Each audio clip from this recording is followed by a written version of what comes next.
What's the meaning of alphabetic?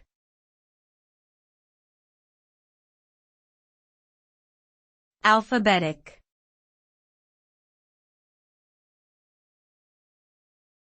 Alphabetic.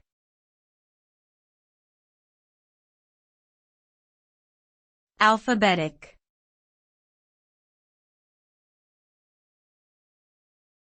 Alphabetic.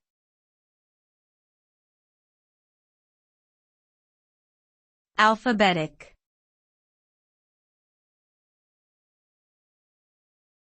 The term alphabetic refers to anything that is related to the alphabet or uses letters to represent sounds or concepts. This can include writing systems, such as the Roman alphabet used in English, or linguistic features like alphabetical order. The use of alphabetic systems has been instrumental in the development and spread of literacy throughout the world, with many different scripts and languages using some form of alphabetic representation. Overall, the term alphabetic denotes a fundamental aspect of language and communication that has played a significant role in human history and culture.